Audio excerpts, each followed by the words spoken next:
With the drama of 7 Monster Jam Championship Series in high gear, fans filling stadiums and arenas with anticipation, and drivers pushing full throttle toward the top of each week's leaderboard, the monsters of competitive mayhem fell silent.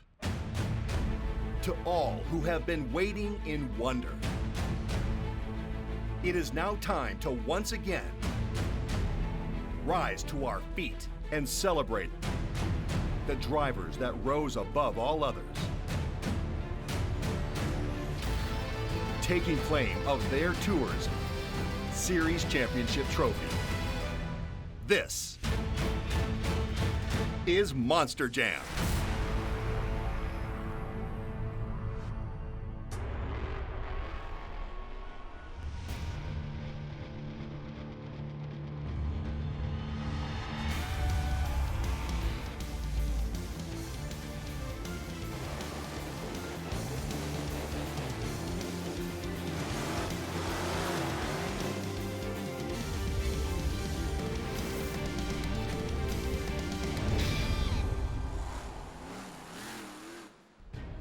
Larger-than-life anticipation, the 2020 Monster Jam season roared into stadiums and arenas across America and around the world.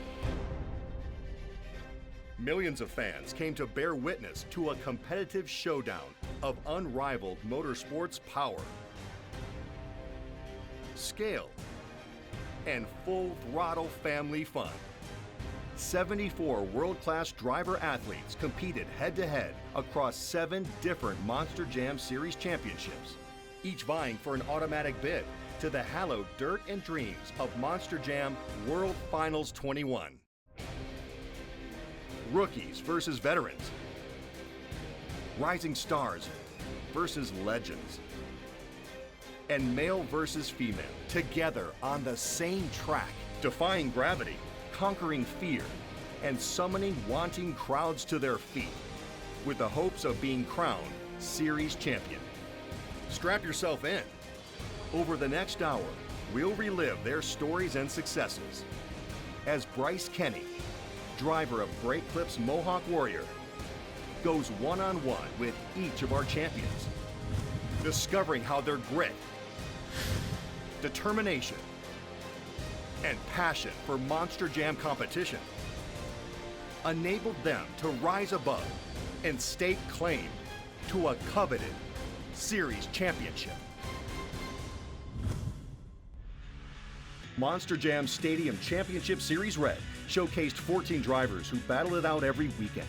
The competition amongst drivers was red hot from the first green light, with former World Finals champions and seasoned veterans hungry for their first event series win.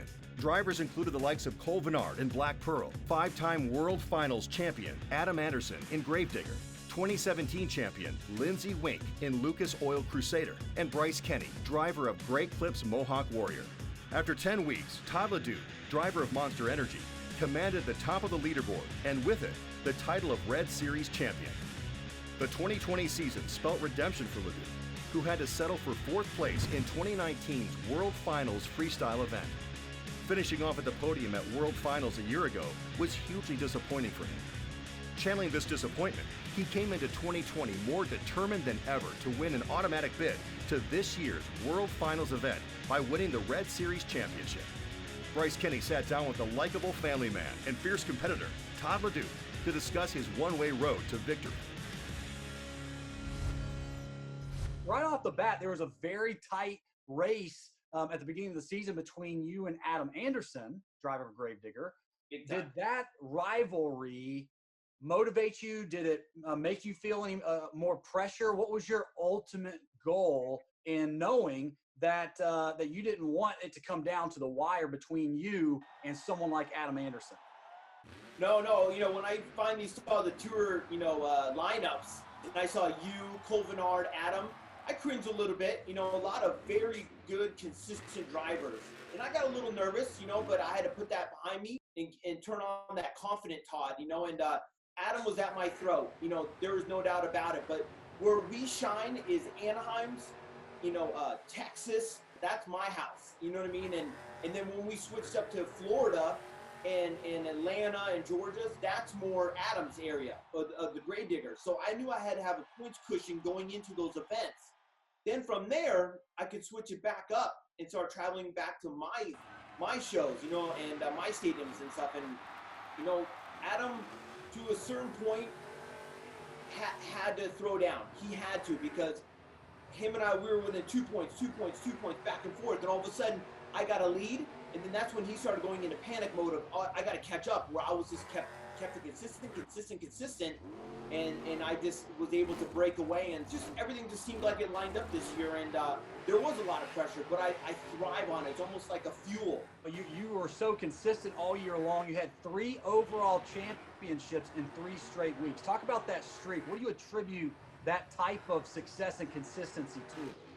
You know what? It's just all of a sudden like a wave. Once you get on that good luck wave and you have all that confidence behind you, you just start paddling and then you ride as long as you can. And we were just on fire. We were just trying to be consistent and separate myself from a few of the other competitors, where I could just go out, have fun, and drive like normal and not overthink it. And just those 3 overalls in a row were just unbelievable. And I'm at every event to win. There's no doubt about it. You know, people are there like, oh, you know, how do you think you're going to do?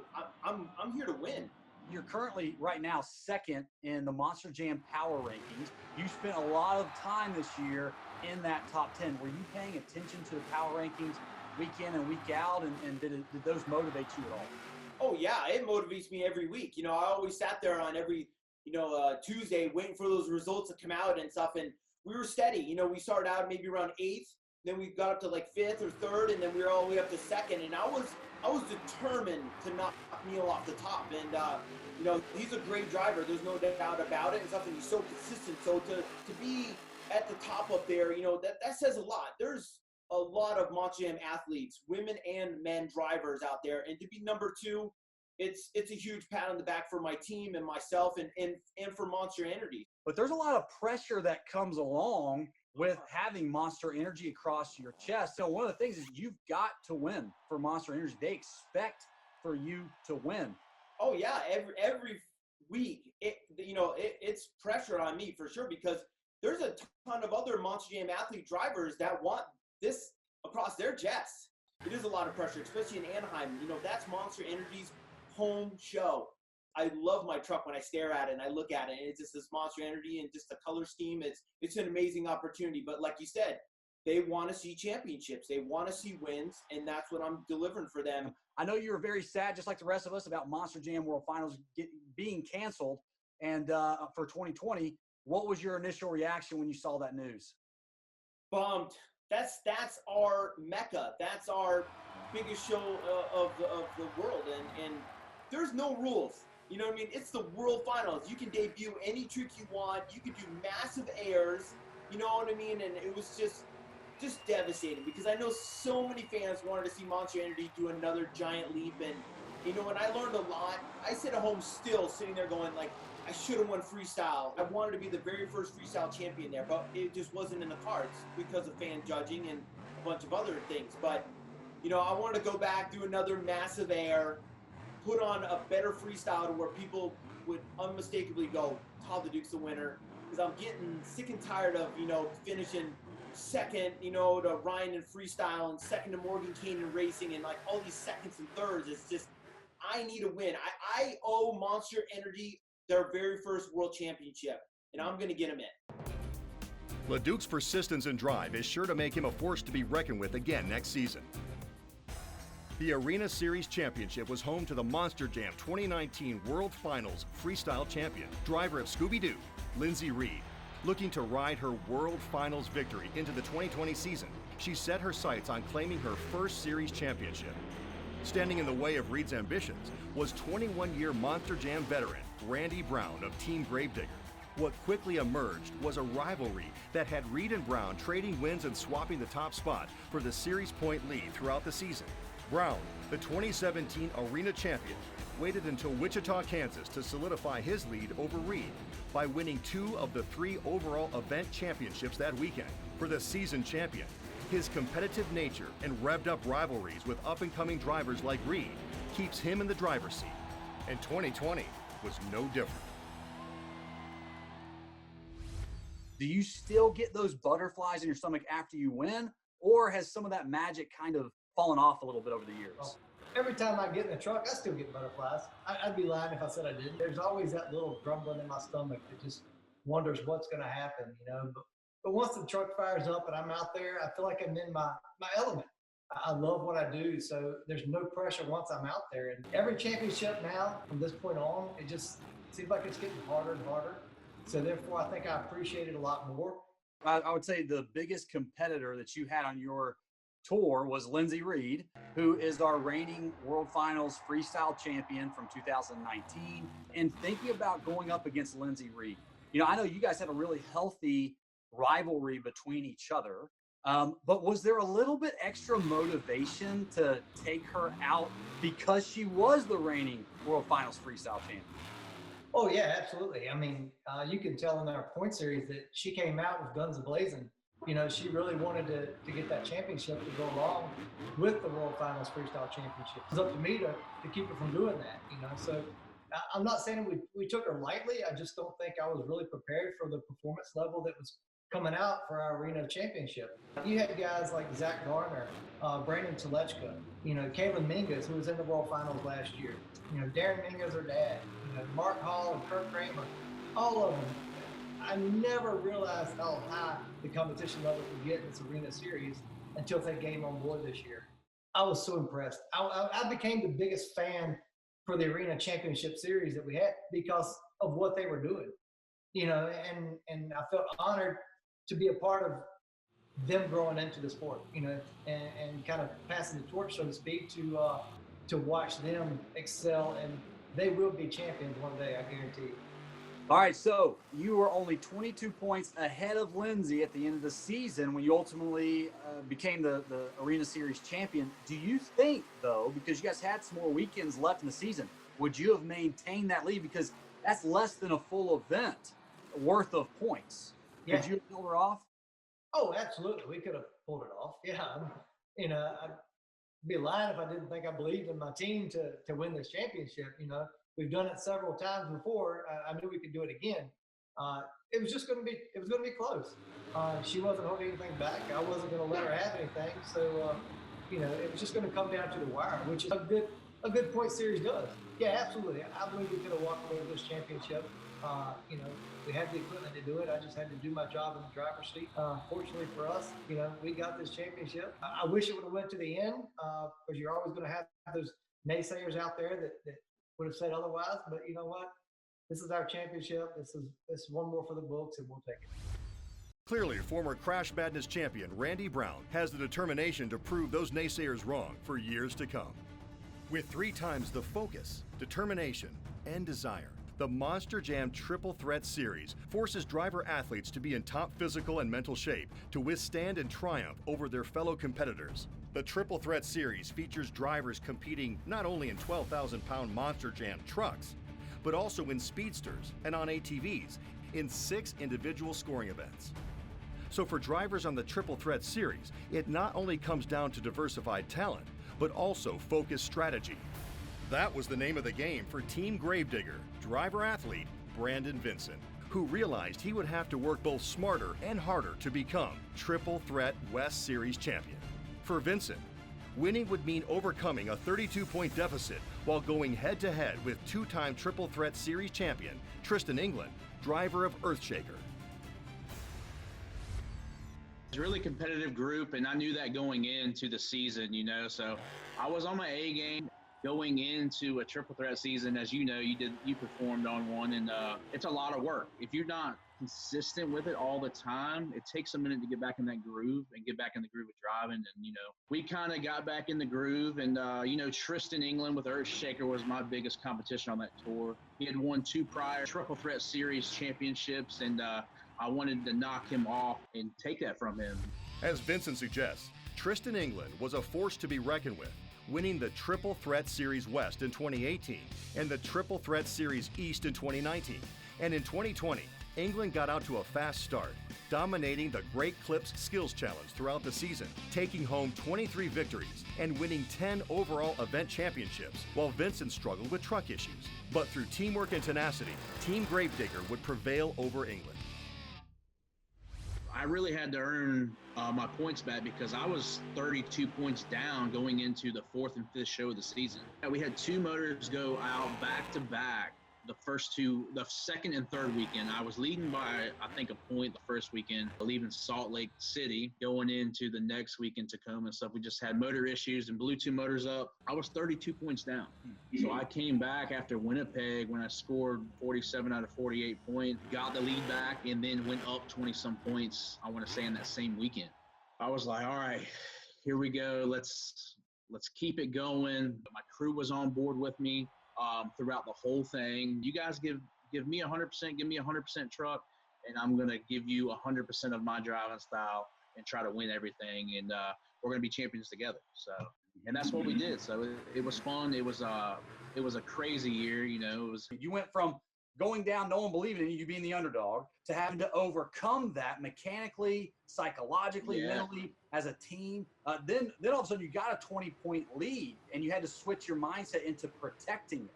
I stayed in defense mode. I didn't want anybody coming back. I didn't want anybody getting close to me. So it fueled the fire, man, and I started winning events. And, you know, Fresno was our last show. I won all 4 events there to go out with a bang. And a lot of these cities that I was on the West Coast, I've never done the West Coast. So the dirt, you know, the venues, everybody else had been in them. I didn't. It was a first for me, and everywhere that I went, and it was a first for me to represent Gravedigger there as me being a first-time driver for all the fans seeing me. So I was really fueling the fire, man, going out with a bang, wanting the fans to have a good show, wanting to put on a good show for them, and really put it down in these venues that I haven't been in. New venues or not, nothing stood in Brandon Vincent's way to a Triple Threat West Championship, proving that a defensive mindset can be the best offense. Vincent's season totals of over 20 overall event championships are as unprecedented as he is an undisputed champion. Each championship series has a set of unique drivers, but also a unique track to keep those drivers on their toes. Stadium Red Series features the most recognizable of our tracks, with a signature J-hook for racing, several pod obstacles, including a multi-level pod, and the new and exciting 8-pack backflip ramp. The 8-pack backflip ramp is featured in all 3 of Monster Jam Stadium Tours, along with the always electrifying Monster Energy backflip ramp. Stadium Series Yellow is built from 2 megapods with a backflip ramp built right into the center of the track. The Stadium Series Yellow track also features Chicago-style racing, where drivers face off against one another on opposite sides of the track, chasing each other to victory. The Stadium Series Green track features 2 figure-8 paths for racing, perpendicular multi-ramp pods, and the Monster Energy ramp. This setup gives the drivers plenty of space for big air and extended wheelies. Finally, our Arena Championship Series and all 3 Triple Threat Championship Series compete on matching track layouts. And while the track may be smaller, the action is not. With a single 8-sided pod to work with, our Monster Jam drivers prove that they are the best in the business with the tricks, flips, and surprises they pull off. One of the best is the 2020 Triple Threat Series Central Champion. 1, 2, 3, 4. When your father is a 12-time Monster Jam World Finals champion, there has to be an extreme amount of internal pressure to win. But for Colton Eichelberger, his legendary family pedigree in the world of Monster Jam is a pressure he has proven he can withstand. Very few drivers could dominate a series the way Eichelberger did this season. When the dust and dirt had settled, he held a lead in excess of 90 points over his nearest rival. With consistent wins in racing, ATVs, and speedsters, Eichelberger proved himself to be a formidable opponent and competitive force for years to come. Bryce Kenny was able to catch up with the 2020 Triple Threat Series Central Champion to discuss the season that was and the elusive series championship that is now his. One of the things that has always been missing from your mantle, though, has been a tour championship like this. And I know that is a huge monkey to get off of your back. Dude, I'm so happy that you finally got that tour championship. Thank you. Absolutely. You know, that win, that was awesome. You know, but I didn't want the year to end like it did. You know, it's out of our control. It's out of our hands. But we came out on top. You know, we ended the year with 93 points ahead, I believe. And I honestly wasn't comfortable, but it's been a long time coming for me because, I've gotten second every year. And I forget which year it was exactly, but I was in first place, and I actually had to go fill in for my dad on stadium tour in his Monster Jam truck because he had gotten hurt. And I was ahead by 100 and some points when I left my tour. And that was my year. It was a great opportunity for me to be able to go out, fill in a stadium tour. It's the first stadium tour I got to do. And, the first show out, won the overall event championship, ended up winning more, events later in the year, finishing out for him. And almost, I was really close to honestly passing Lindsey Wink, who was in the lead that year. So that was a great opportunity, but it really hurt inside too that I couldn't get that, the Tour Series championship, but and then getting second place the last couple of years, it's just been eating me. And this year was the one. I told myself this was the one. I'm going to win this tour this year. Justin Sipes, Mark List. I mean, they're some of the top competitors in Monster Jam that I knew I had my hands full, especially coming out week one, Nashville, Tennessee. I got 1 point from quads because I had blown my quad up twice. And I thought, wow, if this is any indication of how this year's going, this is not good. And I ended up leaving Nashville like 20 points behind. This isn't good. It's not good. But week two, everything, the Monster Jam crew, they had everything tight and right. Everything went as planned. We got the points lead back. And after that, it's win each and every event, get as many points as we can no matter what, and put on a show for the fans. And that mentality right there, that took us to the top. How would you like the fans to remember you? Whether it's driving style, personality, whatever it is, what do you hope that they think of Colton Eichelberger whenever they remember you? What I hope the most is the crazy guy, the stunt guy, the guy who will try any trick. I love doing stunts. That's one of my big things. That's I want to go big. I want to push these trucks to the limits, and I want to push Monster Jam to the next level. That's my main goal right there, is to be the stunt guy, be known as the crazy guy, like my dad is. Honestly, he's done majority of Monster Jam's crazy stunts, and I want to fill his shoes and be the next. Colton is not the only driver with tons of skill and a deftly touch. All season long, Monster Jam's Great Clip Skills Challenge invited the best of the best to prove it. Lindsey Wink in the Lucas Oil Crusader attempts a bicycle maneuver by hitting the Jammer obstacle. Next up, John Zimmer in Dragon airs it out with a sky wheelie while letting the flames fly. As we see, Neil Elliott in Max D sets up on the top of the pod to execute one of the most challenging skill maneuvers, the moonwalk. Neil is arguably one of the greatest drivers in skills challenge history and has the winning record to back it up, which leads us to one of his secrets to becoming the Stadium Green champion.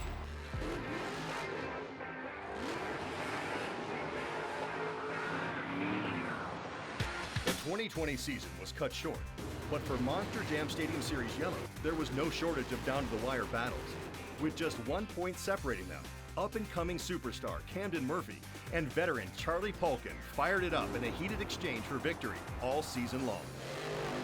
Ultimately, it was the hip-wiggling veteran, Polkin, who had just enough tricks up his sleeve this season to not only hold off Murphy, but also the 12-time World Finals champion, the professor himself, Tom Metz, to claim the coveted Stadium Series Yellow Championship.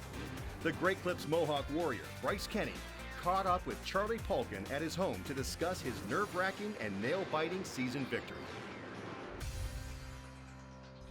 When you saw that lineup come out and you saw the competition you were going to be going up against, did you kind of get some butterflies? What was your initial reaction when you saw this lineup for this? With the caliber of talent, it's like I'm always like on the edge. Like, are you kidding? It's like Brianna Mahone is one. She's so consistent. She's out there every time. It's like you cannot give her any slack whatsoever. Scott Buteau, he's right there. Cody Saucier, are you kidding me? That kid, I love that kid. Tom, the professor. It's hard to beat Tom anywhere, anytime. But boy, Camden Murphy, he is just. I have a love-hate relationship with that kid, and he calls me dad sometimes, and we go back and forth, we banter ourselves, back and forth off the field. Boy, he just, I'm just out to get him now. Pretty amazing too to even imagine is you had a 1-point lead and ultimately a 1-point series championship. That is one event, and coming down to the end too. Do you think that another couple events were to take place, and here Camden Murphy was on a rail in racing? He was almost unbeatable. Do you think you would have held that lead ultimately all the way to the end of the season? You know, I had a lot of trouble in the beginning. I've had electrical connector, a 15-cent electrical connector, take me out of a show before. And that's all it will take, you know, that 15-cent part, letting go and, you know, putting you out of commission. So, you know, in the beginning, boy, I was struggling. I had problems. And, but boy, once we started bringing stuff together, Nico, my crew chief, did a great job of handling things. And, once we had a good truck to work with, it just started to roll. Felt a lot more comfortable with the truck. I felt like I was going to take off. I was getting racing real close with Camp. I was in the finals with him numerous times. I just needed to tighten up a little more on my racing, and I think I would have had. We got to talk about the final 3 cities that you attended. Okay, Anaheim, Arlington, and El Paso. I think you had a total of 4 event wins, overall event championships. You had 3 skills challenge wins, and you also got a freestyle win.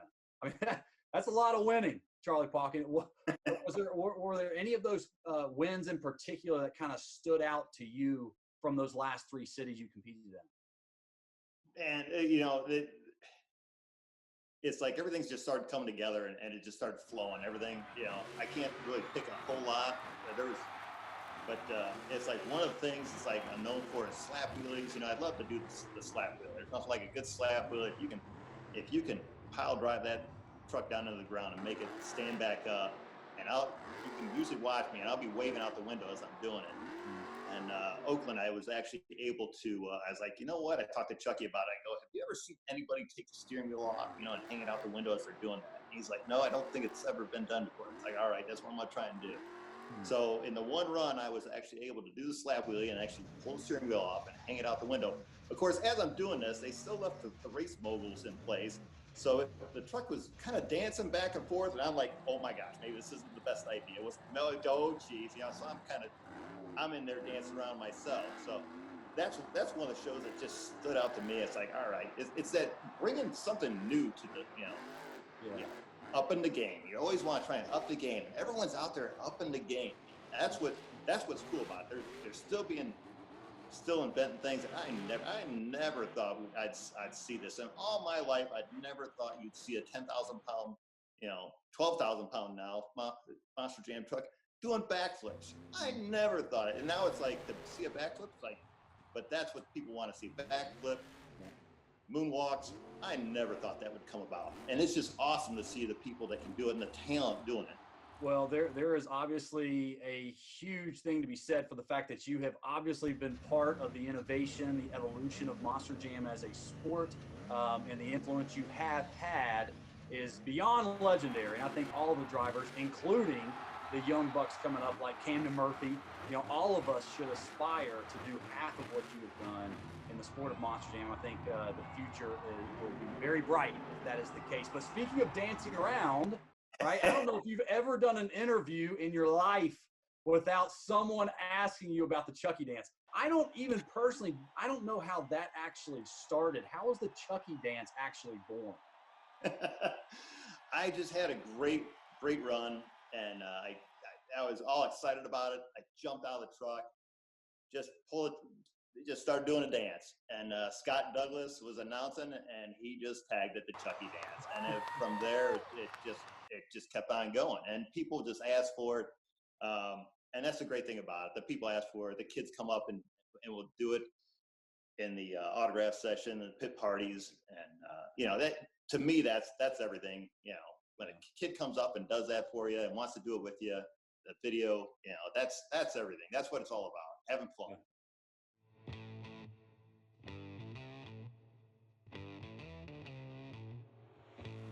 As these 12,000-pound monsters were driven to their limits, Monster Jam fans were witness to unscripted and unbelievable moments.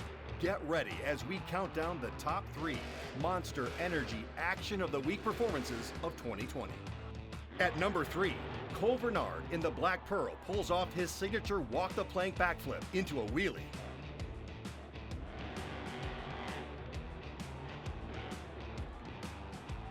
Number 2, it's Ryan Anderson in Son of a Digger, who hits the backflip into a moonwalk.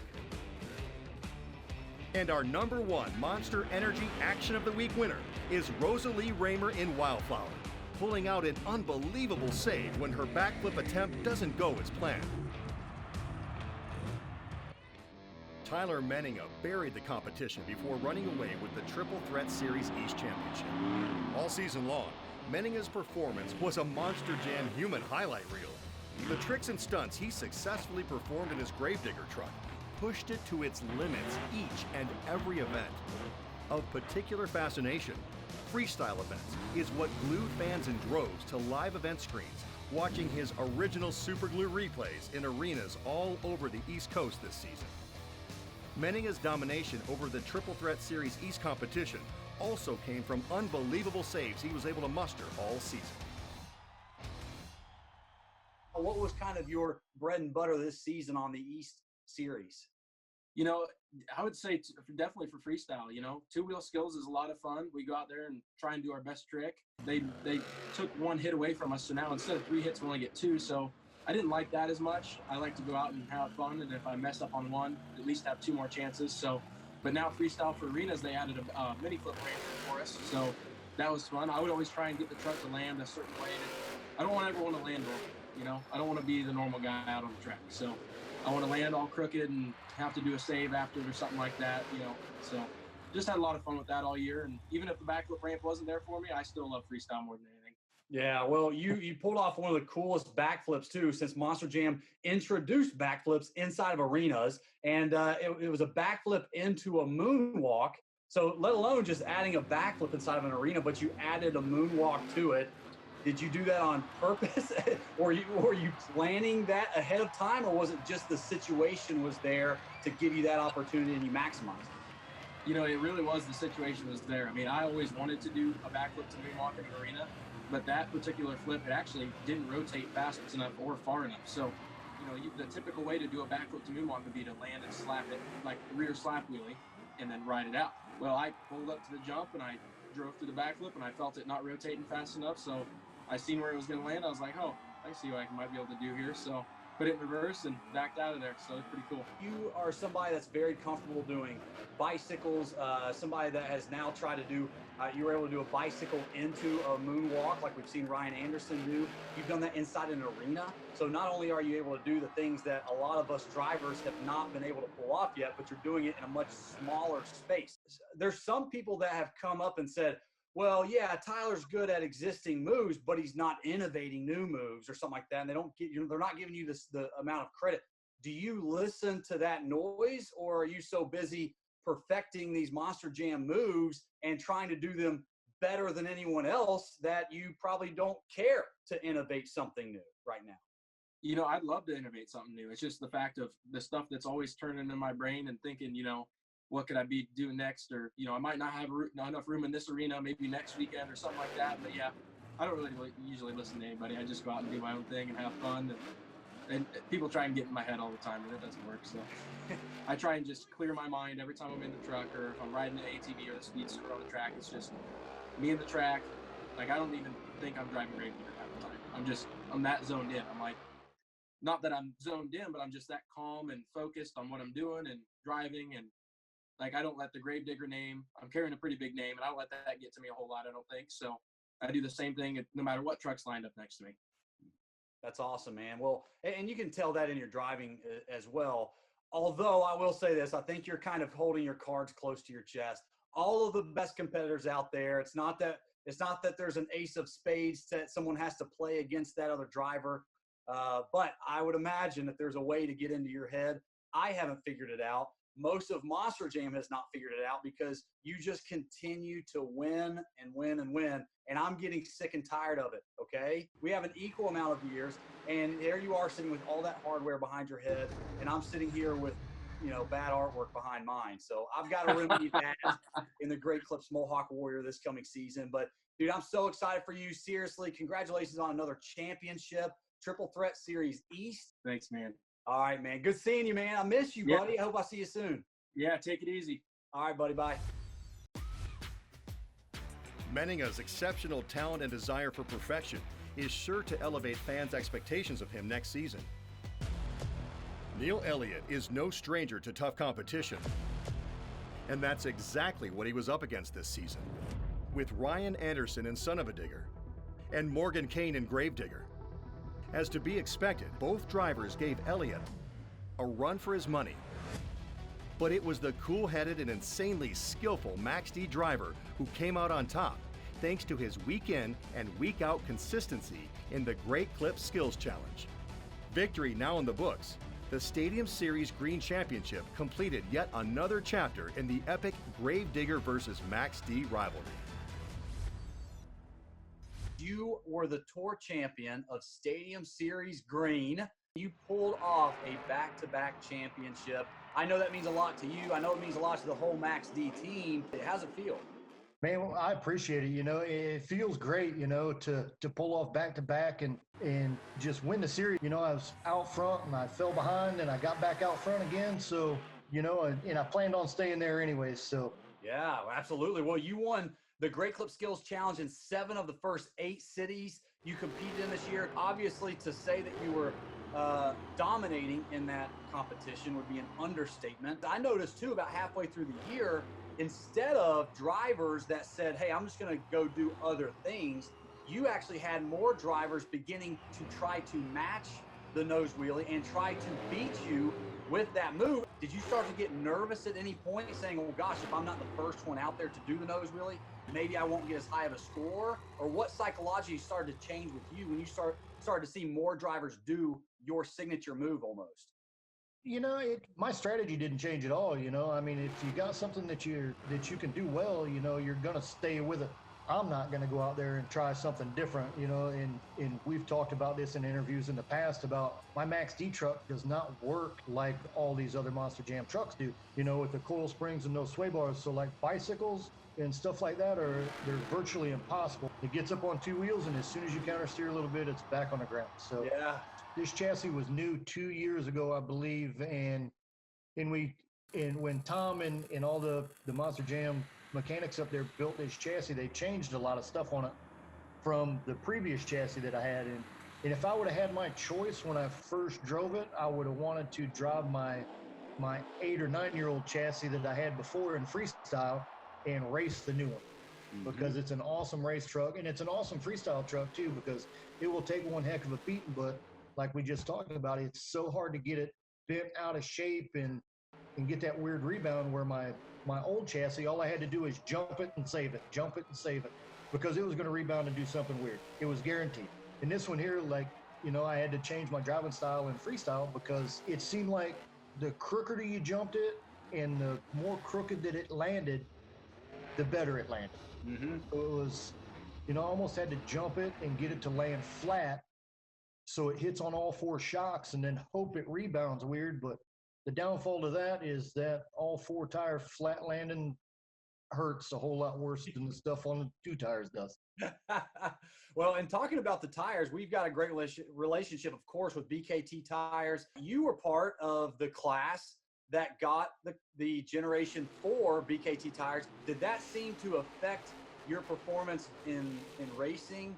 Absolutely had to change my driving style because the Gen 4s are they're taller, they have a stiffer sidewall, they got a bigger cleat on them, and I don't think anybody gets in my head, and I would surely like to think that tire couldn't get in my head either, but the tire definitely does react different than the older BKTs that I was running before.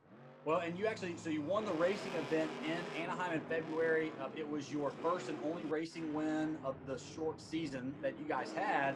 But that win, it allowed you to overtake the points lead from Morgan. Was that important to kind of get in the heads of all of your competitors? Like, oh gosh, Neil's going to be obviously at the top of all 3 of these competitions. How are we going to take the points lead back from you? Man, I don't know. It was important, to get out there and get that points lead, from Morgan.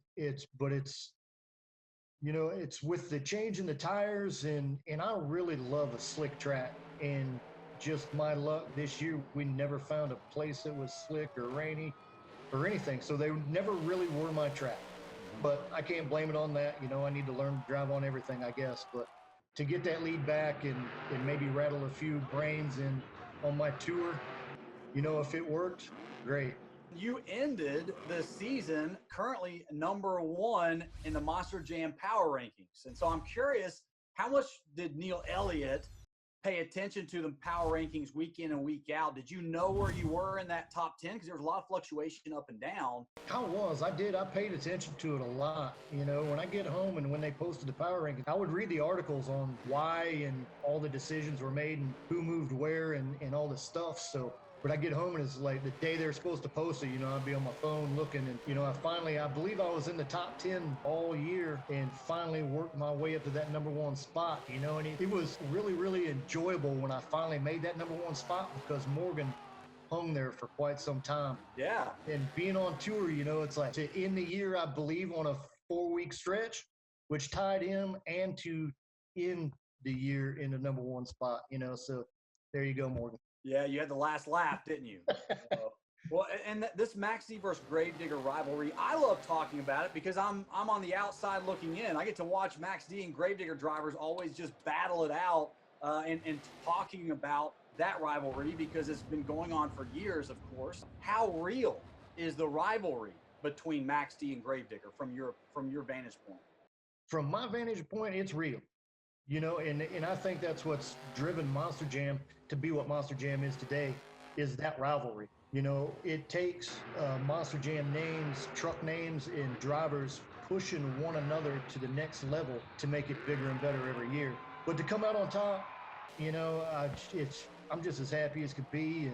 But the rivalry is definitely there. And that rivalry will continue for years to come from Gravedigger and Max D drivers of the caliber of Neil Elliott. As adoring fans and families, we are drawn to the larger-than-life sport that is Monster Jam. We are the lucky ones. We sense spirit within competition that unites and inspires. We witness teamwork between drivers, crews, and the cheer of the crowd that appreciates victory. We share in precious moments between people and monsters of technological marvel. As adoring fans celebrate every Monster Jam moment. Hindsight has become the 2020 season for our 7 tour champions and crews. We celebrate your forever remembered accomplishment, knowing full well and with growing anticipation that next year will be bigger, better, and bolder than we can right now begin to imagine.